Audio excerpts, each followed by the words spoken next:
Sois le bienvenu. On se retrouve aujourd'hui pour étudier un petit exercice sur les nombres complexes, un exercice que je vais résoudre de deux manières différentes et que j'interpréterai ensuite d'une manière géométrique. Je te laisse, si tu le souhaites, quelques instants pour mener tes recherches.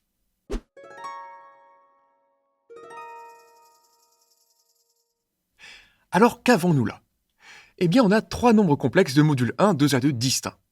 Déjà, ça nous permet de constater que le nombre z, dont on nous propose de démontrer que c'est un réel positif, il est bien défini, dans le sens où c est différent de a, donc ce terme est non nul, et b est de module 1, donc b est aussi non nul.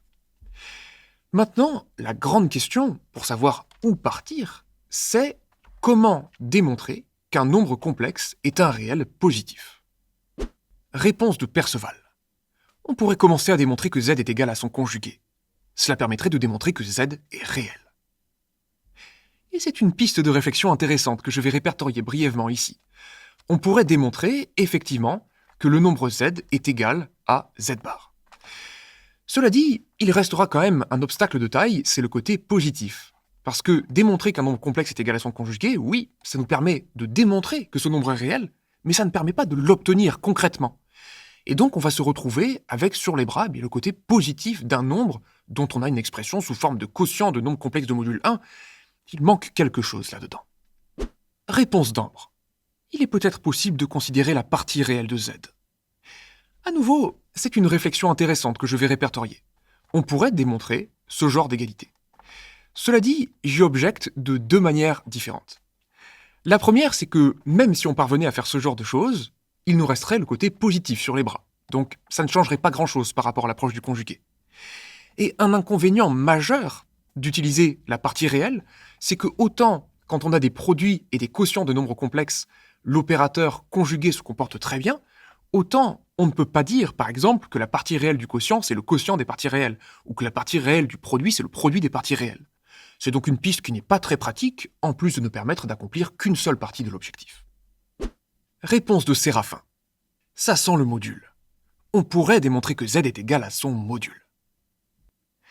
Et là, c'est une piste qui est beaucoup plus puissante que les deux autres.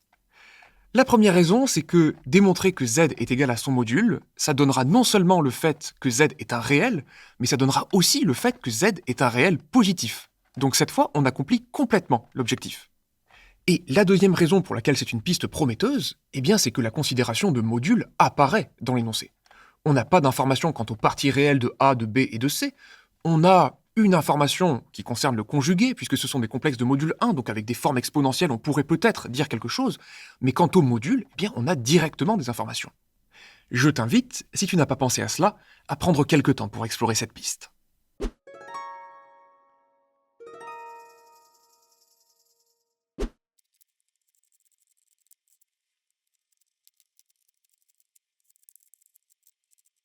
Et je m'interromps quelques instants ici, juste pour te dire que pour accomplir cet objectif-là, je vais démontrer que le quotient des deux nombres de part et d'autre de l'égalité est égal à 1. C'est un objectif pragmatique, et à partir de là, je vais dérouler, et je m'arrêterai si je rencontre une certaine résistance.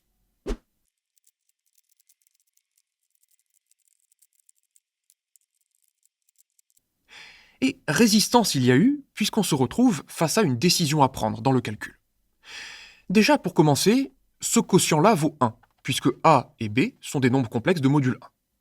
Maintenant, la grande question, c'est comment va-t-on simplifier ce quotient, par exemple? Ou comment va-t-on simplifier ce quotient, juste ici? Et une bonne réponse à cela, eh bien, c'est d'avoir recours à la formule qui dit que le carré du module d'un nombre complexe, c'est le produit de ce nombre complexe et de son conjugué. Ce que ça va permettre de faire, c'est de simplifier un des termes qu'il y a ici, par exemple, 1c moins b, donc on va plus avoir de carré, et on va le simplifier avec le module au carré qu'il y a là, et on va se retrouver en bout de chaîne avec un conjugué. C'est ce que je vais écrire à présent. Et je m'interromps à nouveau ici.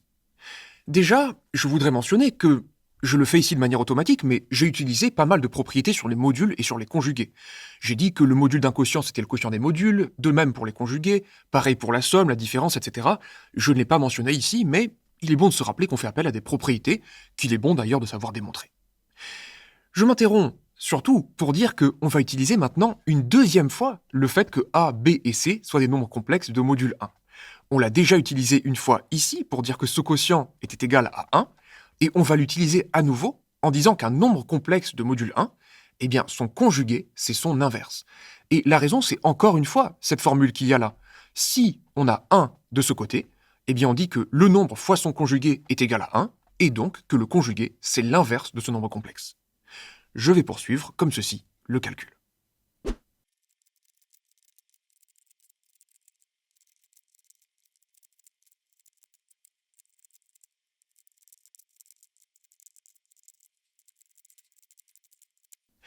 Et voilà le travail.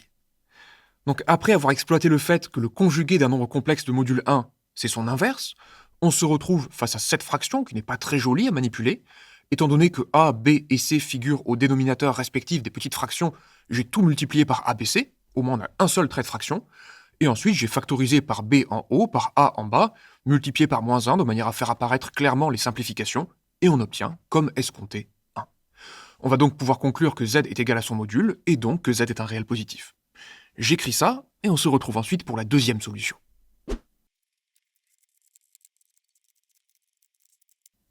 Et ainsi s'achève cette première solution. Maintenant, je vais faire apparaître à l'écran l'énoncé de l'exercice à nouveau, et on va se mettre en route vers une deuxième solution. En effet, lorsqu'on parle de nombre complexe de module 1, donc on a pu parler de conjugué, qui est l'inverse, on a pu parler de module, qui vaut 1, de parties réelles, bon, pas tellement, c'était pas très exploitable, mais on peut aussi penser aux écritures exponentielles des nombres complexes. Et là, il y a des techniques, quand on parle de différence entre deux nombres complexes de module 1, qui permettent de faire un calcul. Alors, est-ce que ça t'évoque quelque chose? Réponse d'Achille. J'ai entendu parler de la technique de l'angle moitié. Et effectivement, quand on parle de quotient de différence de nombres complexes de module 1, on peut mettre en place cette fameuse technique, et c'est ce que je vais présenter à présent dans la deuxième solution de cet exercice.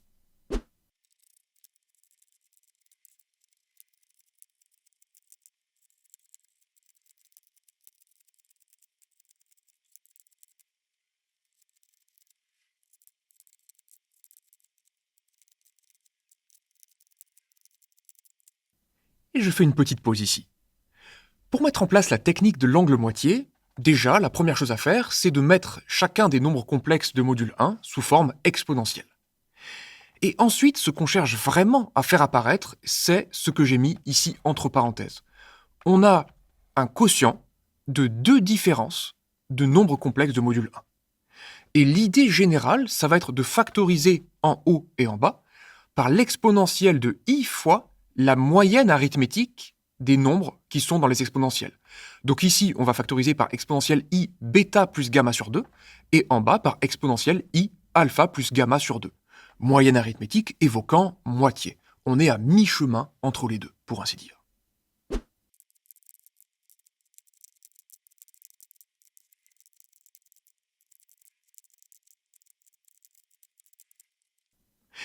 Alors la première fois qu'on voit ce genre de truc, on se dit mais que va-t-il se passer? Va-t-on vraiment simplifier le calcul comme cela?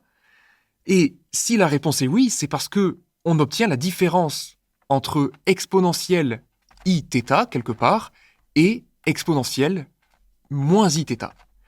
Et cela, par les formules dérivées de la formule d'Euler, c'est 2i fois le sinus de l'angle θ.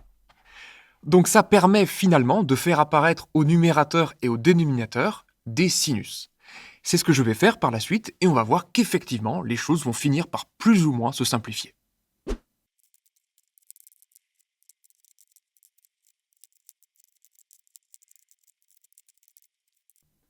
Et là, je m'interromps une dernière fois avant de conclure, puisque je vais simplifier. On retrouve ici exponentielle de i alpha moins bêta, et je veux le simplifier avec ce terme-là, puisque c'est l'angle opposé, on va dire seulement la moitié, mais il y a un carré juste là. Donc finalement, les exponentielles disparaissent, et il ne reste plus que le quotient des deux sinus au carré. Je vais écrire ça.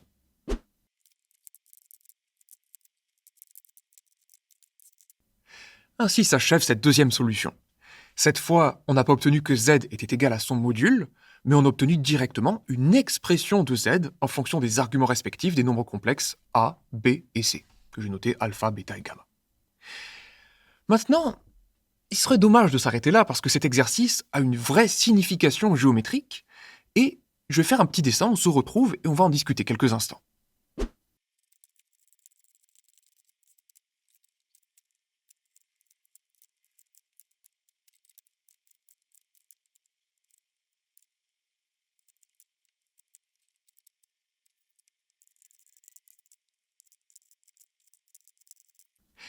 on se retrouve avec le résultat que j'ai recopié ici et avec une petite figure. Cette figure est très simple. J'ai tracé un cercle de centre O et j'ai placé 3 points sur ce cercle, A, B et C. Eh bien, il y a un théorème qui s'appelle théorème de l'angle au centre qui explique que l'angle orienté entre le vecteur CA et CB est égal à la moitié de l'angle orienté entre les vecteurs OA et OB. Le but, la mission, si tu l'acceptes, ça va être de faire le lien entre ce résultat géométrique et ce résultat sur les nombres complexes qu'on a démontré.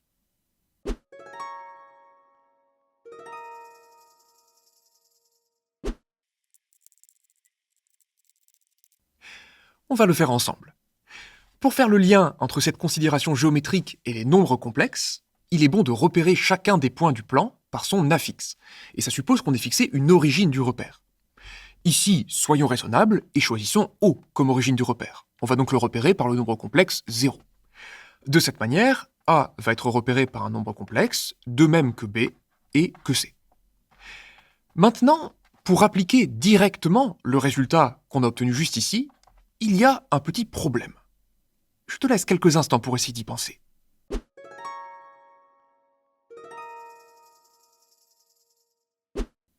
Réponse d'Agathe.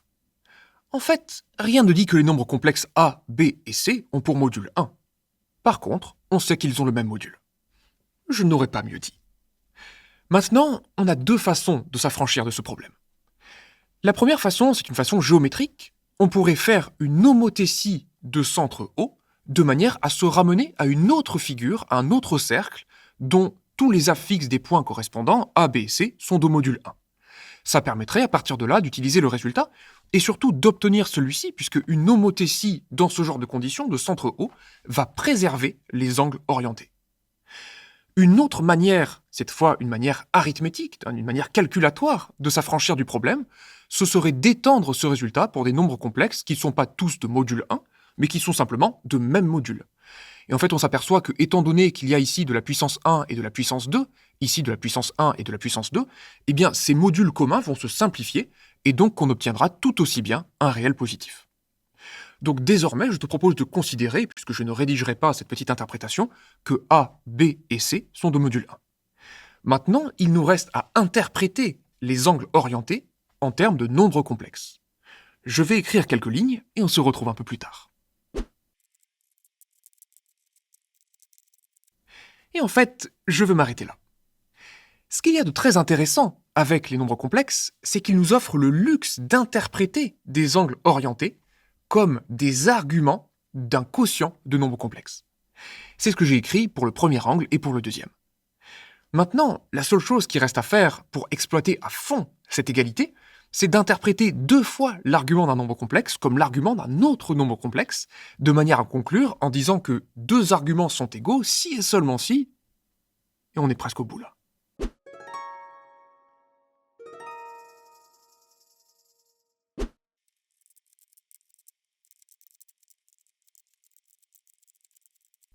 Et c'est ainsi que se dévoile le mystère qui se cache derrière cet exercice.